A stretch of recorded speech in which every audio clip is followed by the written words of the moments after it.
আসসালামু আলাইকুম, সবাইকে স্বাগতম ডিজিটাল মার্কেটিং ধারাবাহিক টিউটোরিয়ালসের আজকের পর্বে।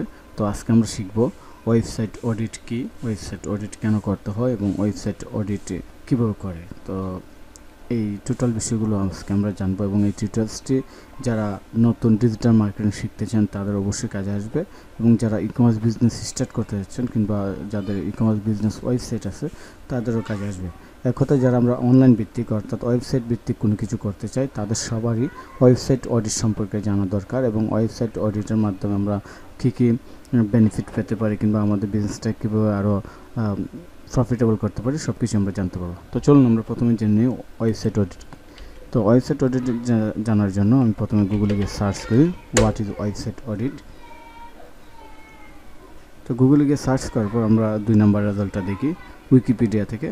তো এখানে হচ্ছে website audit is a full analysis of all the factor that affect website visibility in the search engine. So আমি যদি একটু বিশ্লেষণ করে বিষয়টা বলি তাহলে ওয়েবসাইট অডিট বলতে বোঝায় আপনার ওয়েবসাইটটাকে সার্চ ইঞ্জিনে র্যাঙ্ক পাওয়ার জন্য যে ফ্যাক্টর কাজ করে ওইগুলো অ্যানালাইজ করা, এবং অ্যানালাইজ করার পর ওইগুলো ফিক্সিং করাই হচ্ছে ওয়েবসাইট অডিট কিংবা ওয়েবসাইট অডিটের কাজ। তো আশা করি আপনারা বুঝতে পারছেন, অর্থাৎ সার্চ ইঞ্জিনে আপনার ওয়েবসাইটটা কোন কোন কারণে র্যাঙ্ক পাবে এবং কোন কোন কারণে র্যাঙ্ক পাবে না, অর্থাৎ সার্চ রেজাল্টে উপরে আসবে কিংবা আসবে না, এই জিনিসগুলো চেক করা এবং চেক করার পর এইগুলো ফিক্সিং করা হয়েছে ওয়েবসাইট অডিটের কাজ। তো ওয়েবসাইট অডিট আমরা জানলাম, এবার জানবো যে ওয়েবসাইট অডিটে আসলে কি কি করতে হয়। তো ওয়েবসাইট অডিটের অনেকগুলা চেকলিস্ট আছে কিংবা অনেকগুলো রুলস আছে, আমরা চেকলিস্টই বলি। তো ওয়েবসাইট অডিটে বেসিক্যালি যে জিনিসগুলো করা হয় একটু নর্মালি যদি আমরা চিন্তা করি কিংবা মূল বিষয়গুলো একটু দেখি, ইম্পর্টেন্স বিষয়গুলো, তাহলে প্রথমে হয়েছে remove low quality content from Google index.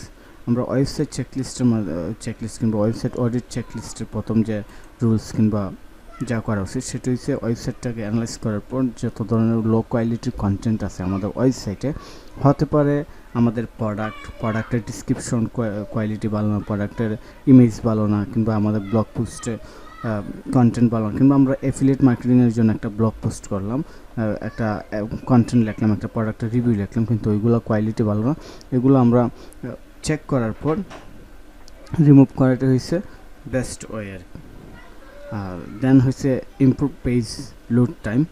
আপনারা যারা এসইও নিয়ে কাজ করতেছেন নতুন, তারা জানেন যে অলরেডি গুগল যে নতুন কোর আপডেট দিছে এসইও নিয়ে, সেই আপডেটে তারা নতুন করে ইনক্লুড করছে কিংবা ইমপ্লিমেন্ট করছে যে ওয়েবসাইটের স্পিড লোডিং টাইমটা কিংবা পেজ লোড টাইমটা র্যাঙ্কিং ফ্যাক্টর হিসেবে কাজ করবে। অর্থাৎ আপনার ওয়েবসাইট যদি লোড নিতে বেশি সময় নেয় তাহলে আপনার ওয়েবসাইট কন্টেন্ট যতই ভালো হোক সেটি র্যাঙ্ক পাবে না, কিংবা আপনার ওয়েবসাইট যতই সুন্দর হোক সেটি র্যাঙ্ক পাবেন। তো আপনার ওয়েবসাইটের পেজ লোড টাইম ঠিক আছে কিনা এটা অবশ্যই ওয়েবসাইট অডিটের মাধ্যমে চেক করা উচিত, এবং চেক করার পর ওয়েবসাইট অপটিমাইজেশন করা উচিত যাতে আপনার পেজটা খুব দ্রুত লোড নেয়।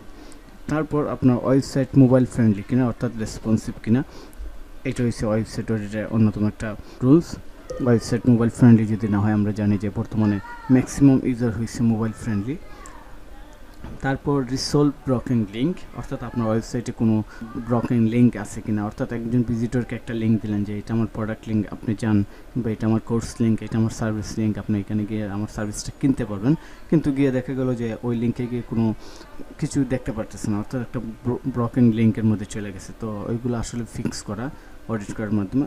Find and fix indexing issue, আপনার ওয়েবসাইট অডিটের মাধ্যমে আপনার যে পেজগুলো নতুন পোস্টগুলো ইন্ডেক্সিং হয়েছে কিনা এগুলো চেক করা, যদি না হয়ে থাকে তাহলে ইন্ডেক্স করানো গুগল কিংবা অন্যান্য সার্চ ইঞ্জিন যে ওয়েবসাইট আছে ওইগুলোতে আপনার ওয়েবসাইটের নতুন নতুন পেজ পোস্টগুলো যাতে দ্রুত ইন্ডেক্স হয় সেগুলো ফিক্স করা। তারপর ensure only one version of your website indexes. আপনারা অনেকেই জানেন কিংবা দেখেন যে অনেক ওয়েবসাইটের ঠিকানা এরকম থাকে https www.websitename.com, তারপর আবার এইরকম থাকে https থাকে না www.ecommerce.websitename.com, তারপর আবার অনেক ওয়েবসাইটের ঠিকানা থাকে www.websitename.com। তিনটা ঠিকানা কিন্তু সেম একটা ওয়েবসাইট, কিন্তু এখানে তিনটা ঠিকানা তিনভাবে লেখা হয়েছে। তো গুগলের মধ্যে যদি আপনি এইভাবে এটা নির্দিষ্ট করে না দেন যে আপনার ওয়েবসাইটে কোন ঠিকানায় ভিজিটর যাবে, তাহলে কিন্তু এই তিনটাকে এই সেম ওয়েবসাইটটাকে তিনটা কপি হিসাবে ধরবে, অর্থাৎ তিনটাকে তিনটা ইন্ডিভিজুয়াল ওয়েবসাইট হিসাবে ধরা হবে। এটাই এখানে বলা হয়েছে ensure only one version of your website is indexed, অর্থাৎ গুগলে গিয়ে আমাদের ওয়েবসাইটটা কিংবা সার্চ ইঞ্জিনে গিয়ে ইনশিওর করতে হবে যে আমি কোন ঠিকানায় আমার ওয়েবসাইটটা দেখাইতে চাই। তো এইটা আমাদের ফিক্স করা উচিত। রিভিউ ইওর অর্গানিক ট্রাফিক, তারপর অডিট করার মাধ্যমে আমাদের ওয়েবসাইটের ট্রাফিকগুলো রিভিউ করা উচিত, যে কিংবা অডিট করার মাধ্যমে আমরা জানতে পারি যে আমাদের অর্গানিক ট্রাফিকগুলো কোথায় থেকে আসতেছে, কোন পেজে অর্গানিক ট্রাফিক আসতেছে এবং কোন মাধ্যমে অর্গানিক ট্রাফিকগুলো আসতেছে, এইগুলো আমরা ওয়েবসাইট অডিটের মাধ্যমে জানতে পারি। তারপর ইমপ্রুভ ক্লিক দ্য রেট, যাকে বলে CTR, improve click the rate, যাকে সিটিআর সংক্ষেপে বলে। তো আমরা অডিট করার মাধ্যমে আমাদের যে ইমপ্রেশন কিংবা অডিয়েন্স থেকে তাদের লিড জেনারেশন কতটুকু করতে পারতেছি, তাদেরকে কাস্টমার হিসেবে কতটুকু কনভার্ট করতে পারতেছি, এই জিনিসগুলো আমরা ওয়েবসাইট অডিটের মাধ্যমে জানতে পারি। এবং যদি আমরা কাঙ্ক্ষিত ফলাফল না পাই তাহলে আমরা অবশ্যই ওয়েবসাইট অডিট করার পর যে আমাদের সিটি আর সেকশনগুলো আছে ওইগুলো ইমপ্রুভ করা উচিত। তারপর focus on improving on page SEO, আমরা অন পেজ এসইও নিয়ে এর আগে কথা বলছি। আমাদের ওয়েবসাইটে যতই কন্টেন্ট ভালো থাকুক, আমরা যতই আমাদের ওয়েবসাইট নিয়ে মার্কেটিং করি, কিন্তু আমাদের ওয়েবসাইট যদি অন পেজ এসইও ঠিক না থাকে তাহলে কিন্তু আমরা আমাদের ওয়েবসাইটের মাধ্যমে খুব একটা ভালো ফলাফল পাবো না। আমাদের অবশ্যই অন পেজ এসইওটা ফোকাস করা উচিত এবং সম্পূর্ণভাবে অন পেজ এসইওটা ইমপ্লিমেন্ট করা উচিত, যেন অন পেজ এসইওর দিক দিয়ে আমাদের ওয়েবসাইটে কোনো ত্রুটি না থাকে। দেন রিচার্জ কন্টেন্ট গ্যাপ অপরচুনিটি, অর্থাৎ আমরা আমাদের ওয়েবসাইটে কোন কন্টেন্টগুলো নিয়ে কাজ করলে ভালো হবে এই জিনিসগুলো জানতে পারি। অর্থাৎ আমরা আমাদের কম্পিটিটর কিংবা আমার একটা পোস্ট র্যাঙ্ক পাইছে, ওই পোস্টার যে কম্পিটিটর আছে আমার পোস্টের পজিশন কোন জায়গায় আছে এবং আমার কম্পিটিটরের পোস্ট পজিশন কোন জায়গায় আছে, ওই জিনিসগুলো আমরা দেখতে পারি। তো মোটামুটি এইগুলো হয়েছে ওয়েবসাইট অডিটের মাধ্যমে আমরা জানতে পারি। এবার কাজ হচ্ছে আমরা এই বিষয়গুলো ওয়েবসাইট অডিটের মাধ্যমে জানতে পারি, কিন্তু যারা এতক্ষণ পর্যন্ত ভিডিওগুলো দেখছেন তারা অবশ্যই ভাবতেছেন যে এইগুলো জানবো কীভাবে। তো প্রথমে আসি, আমরা পেজ স্পিডটা কীভাবে জানতে পারি যে ওয়েবসাইটের পেজ স্পিড এটা ঠিক আছে কিনা। তো এর জন্য ওয়েবসাইট পেজ স্পিডের জন্য 3টা ওয়েবসাইট আছে কিংবা টুলস আছে। একটা হচ্ছে গুগল পেজ স্পিড ইনসাইট, গুগলের এখানে গিয়ে আমরা ওয়েবসাইটের ঠিকানা দিলে আমরা ওয়েবসাইটের, ধরুন আমরা এটার ওয়েবসাইটের পেজ স্পিডটা দেখবো moz.com, জাস্ট ঠিকানা দিয়ে এখানে অ্যানালাইসে ক্লিক করলে এটার পেজ স্পিড দেখা যাবে। তাদের মোবাইল ভার্সন 53%, মোটামুটি ঠিক আছে, এবং ডেস্কটপে 97%। যেহেতু এটা moz.com বুঝতে হবে, তো তাদের পেজ স্পিডটা খুব ভালো একটা স্কোর আছে, লোড টাইম অনলি 3 সেকেন্ডের কম। ঠিক আছে, এই সাইটগুলোর মাধ্যমে আমরা পেজ স্পিড জানতে পারি। তারপর রেসপন্সিভনেস জানার জন্য অনেক টুলস আছে, যেমন responsive network, website responsive website design tester, এই টুলসগুলো দিয়ে দেখতে পারি। তারপর এসইও চেক করার জন্য ফ্রি টুলস হিসেবে আমরা এটা ইউজ করতে পারি, ওয়েবসাইট এসইও চেকার।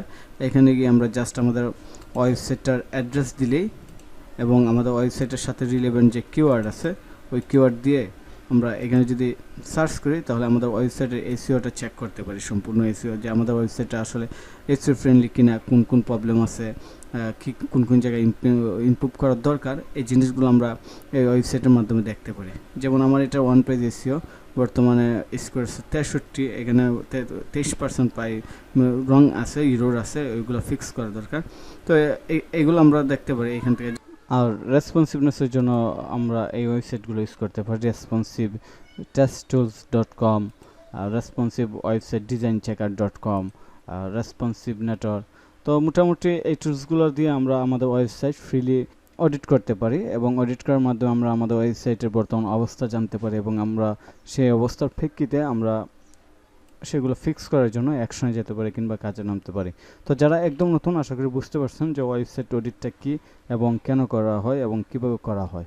তো এটা খুবই ইম্পর্টেন্স একটা বিষয়। আপনি যদি এসইও নিয়ে কাজ করেন, ডিজিটাল মার্কেটিং নিয়ে কাজ করেন, আপনার ওয়েবসাইট অডিট ফার্স্ট করতে হবে। আপনার ওয়েবসাইট অডিট না করলে কোনো কিছু বুঝতে পারবেন না। যদি একটা কারো ওয়েবসাইট নিয়ে কাজ করেন তাহলে অবশ্যই আপনার ওয়েবসাইট অডিটটা জানতে হবে এবং যত ভালো ওয়েবসাইট অডিট করতে পারবেন এবং এইগুলো ফিক্সিং করতে পারবেন, আপনি তত এক্সপার্ট হবেন। তো আশা করি সবাই বুঝতে পারছেন এবং সম্পূর্ণ টিউটোরিয়ালসটা মনোযোগ দিয়েই দেখছেন। আর ভিডিওটি ভালো লাগলে অবশ্যই কমেন্ট করবেন কিংবা ভিডিওতে লাইক করে রাখতে পারেন এবং চ্যানেল সাবস্ক্রাইব করে রাখতে পারেন।